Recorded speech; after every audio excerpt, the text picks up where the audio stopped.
Je cède donc la parole à Monsieur le Premier ministre pour son allocution de 10 minutes. Merci, Madame la Présidente. Madame la Présidente, j'ai l'impression que vous avez lu dans mes pensées. Vous avez traité de la moitié de mon discours, donc je vais devoir m'ajuster en conséquence. Comme vous savez, cette année, on a décidé de faire des nouveaux cahiers, des très beaux cahiers du participant, mais malheureusement, on a perdu une partie essentielle dans ce cahier-là, qui était l'historique du Parlement jeunesse, qui a été résumé. Après 64 ans, je pense qu'il est essentiel pour un premier ministre de faire un résumé, une historique, un passé, le Parlement jeunesse en revue et voir d'où on est parti et où en sommes-nous. Donc, suivez-moi. J'invite toute la députation, Madame la Présidente, à me suivre dans mon parcours historique. Ça va être génial. L'histoire commence en 1949, à l'aurore de la Deuxième Guerre mondiale. Dans un sous-sol d'église protestant, le Québec Older Boys Parliament, sous le patronat de la religion protestante, est créé. L'objectif de la simulation à l'époque, c'était de captiver l'intérêt des garçons et de les mener vers les relations plus saines et plus profondes avec leur Église. Vous voyez déjà où je veux en aller. Les députés citaient des prophètes. Par exemple, quant à Jésus, il croisait en sagesse, en taille et en grâce devant Dieu et devant les hommes. Puis vint la Révolution tranquille. Fini les projets bébé phoque. Maintenant, on avait un regard critique sur la société. Avec la libération des mœurs des années 60, cette libération-là s'est reflétée aussi dans les projets de loi qui étaient débattus. 1964, contraception. 1969, comme vous l'avez déjà dit, avortement. Prise de conscience aussi des causes à l'étranger qu'il fallait défendre. Des résolutions en 1965, la même année, sur la dénonciation de l'apartheid en Afrique du Sud, et on prenait aussi la fin de la guerre du Vietnam. En 1970, on entre dans la modernité. Québec Youth Parliament dépose des résolutions. La résolution, comme la moitié de la jeunesse québécoise n'est pas représentée au sein de l'Assemblée et que les femmes ont les mêmes droits que les hommes, qu'il soit résolu que le Québec Youth Parliament accueille des femmes dans son enceinte. L'Église ne se devait pas de se mêler des problèmes du monde ou de la communauté. Elle devait se concentrer uniquement sur le développement spirituel de l'homme. C'était des résolutions, les débats qu'ils avaient dans les années 70. En 1975, on a décidé d'amener la laïcité au sein du Parlement jeunesse. On remplace tous les termes chrétiens, Christian, par morale, et les débats deviennent des débats de société. On ouvre la porte à des participants d'autres religions, également la même année. En 1976, l'année de la première élection du Parti québécois, le Québec Youth Parliament rentre également dans l'ère de la francisation. On traduit les projets de loi en français. En 1986 vient le premier ministre francophone. Et en l'espace d'une année, l'institution est complètement francophone et le Québec Youth Parliament devient le Parlement jeunesse du Québec. Dans les années 90, le Parlement jeunesse prend l'expansion. On se professionnalise avec l'enregistrement de l'Association québécoise des jeunes parlementaires, qui a plusieurs objectifs. D'abord, des frais abordables, comme vous l'avez traité dans votre discours. Assurer la pérennité de l'organisation, qui devient essentielle au sein de l'institution. Assurer la formation de sa relève aussi.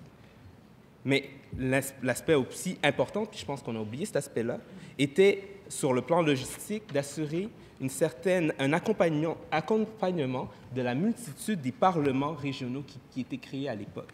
Montérégie, centre du Québec, Montréal, et aussi des parlements étrangers, Belgique.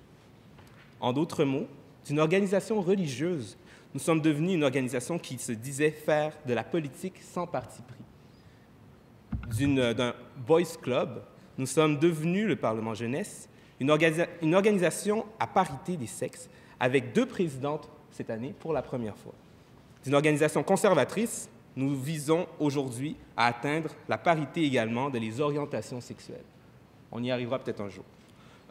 D'une organisation religieuse, nous sommes devenus une secte politique. Non, excusez-moi. Nous sommes devenus critiques sur le monde et sur notre société. D'organisations formées à 100% blanches, pour la première fois, nous avons un premier ministre néo-québécois. d'organisation montréalocentristes, nous avons cette année dépassé nos frais de transport, malgré les politiques que nous avons votées, mais c'est pour le bien fondé de la simulation et pour sa représentativité régionale. D'organisations formées de jeunes de leur temps, à l'époque, qui parlaient de religion, qui parlaient aussi de projets fascistes, sexistes qui étaient à l'époque. Nous sommes devenus une organisation visionnaire qui font des projets de loi pour les 10, 20, 30 prochaines années. Ça, c'était les fleurs, Madame la Présidente. Comme bon PGQiste, je pense qu'après 64 ans, il faut se poser des questions sur notre association. Il faut faire un peu un travail critique qui est à l'essence même d'un bon PGQiste. Je pose quelques questions que je ne répondrai pas, parce que sinon, on serait encore là pour une autre heure, Madame la Présidente. Donc, d'abord, nous avons tellement de sujets tabous maintenant qu'on peut se demander que le fait d'avoir mis autant de propos antiparlementaires et autant de sujets tabous ne revient pas aussi à avoir mis en place une certaine ligne de parti au sein de notre organisation. C'est une question que je pose. Où est passé l'anglais au sein de cette institution? C'est quasiment devenu un tabou de parler en anglais ici, alors que cette organisation a été créée par des anglophones. Sommes-nous vraiment représentatifs du Québec? Avons-nous vraiment atteint la parité et la représentativité que nous voulions avoir? C'est des questions que je pose, Madame la Présidente. Ces questions sont essentielles d'être posées parce que nous sommes une organisation qui est critique. Et je pense qu'on doit toujours faire un travail de réflexivité, soit se poser la question de où en sommes-nous, d'où on vient, mais où en sommes-nous dans notre organisation. Je vais finir, Madame la Présidente, par vous dire qu'est-ce qu'un bon PGQiste pour moi en 2013-2014. Vous savez que j'ai toujours des belles analogies à vous faire, Madame la Présidente, j'adore faire ça. N'en déplaise à la députée Lagueux, je pense qu'un bon PGQiste, une bonne PGQiste, est un samouraï, Madame la Présidente. Pour trois raisons très importantes. D'abord, il y a le sacrifice. Ensuite, il y a l'honneur. Et finalement, il y a la capacité à oser. D'abord, le sacrifice. Nous avons sacrifié énormément de temps pour cette organisation-là. Du temps, on n'en a pas beaucoup déjà. En tant que jeunes, malheureusement, en tant que jeunes impliqués, nous sommes obligés de mettre plus de temps qui est nécessaire pour cette organisation-là. Et c'est normal. Un bon samouraï aussi met le temps dans sa préparation. Mais un bon samouraï s'assure aussi d'assurer la pérennité aussi de son ordre et s'assurer que les prochains samouraïs qui viendront, qui auront la même fonction qu'il occupera, seront prêts au moment où il partira. Je suis sûr, Madame la Présidente, que comme moi, vous êtes sûr et certain que la députation est prête à assurer cette pérennité-là aujourd'hui. Ensuite, il y a l'honneur. Madame la Présidente, c'est pour ça qu'on a des débats non partisans. Parce que l'important pour nous, c'est d'avoir une certaine éthique du débat et de développer cette éthique du débat-là au sein même des gens qui vont devenir aussi la relève du Québec, comme l'a dit le lieutenant-gouverneur.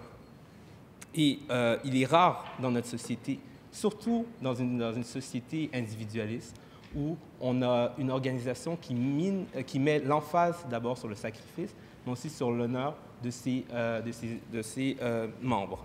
Et finalement, la capacité à oser, Madame la Présidente. Il y a un proverbe que j'adore. Vous savez, j'ai fondé un club de débat. Ici, aussi, le logo de mon club de débat. Sapere aude.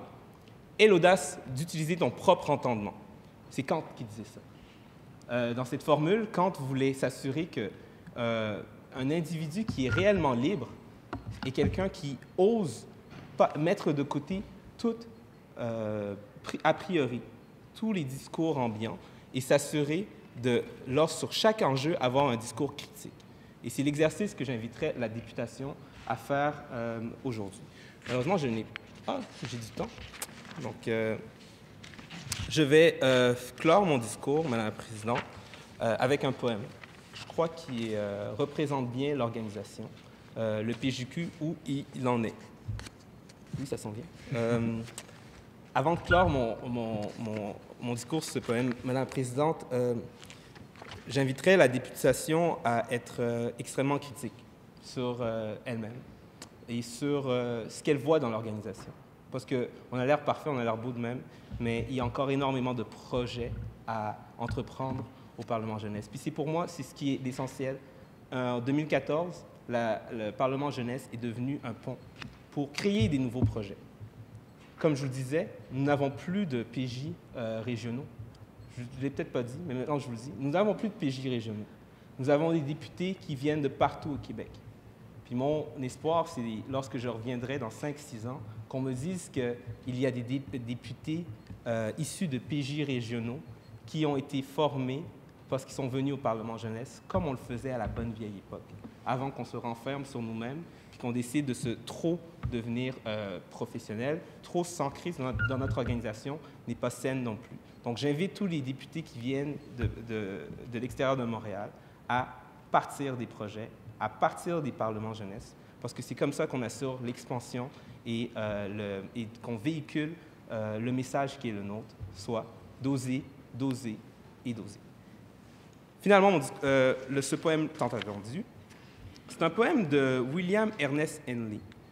Je ne sais pas si vous savez qui c'est. Je vous le dirai à la fin. Vous verrez que ce poème-là est de rigueur et reflète, comme je le disais, l'organisation, mais aussi quelqu'un de très connu qui est décédé il y a quelques jours. Dans les ténèbres qui m'enserrent, noir comme un puits où l'on se noie, je rends grâce au Dieu quel qu'il soit, pour mon âme invincible et fière. Dans de cruelles circonstances, je n'ai ni gémi, ni pleuré. Meurtri par cette existence, je suis debout, bien que blessé. En ce lieu de colère et de pleurs, se profile l'ombre de la mort. Et je sais ce que me réserve le sort, mais je suis et je serai sans peur.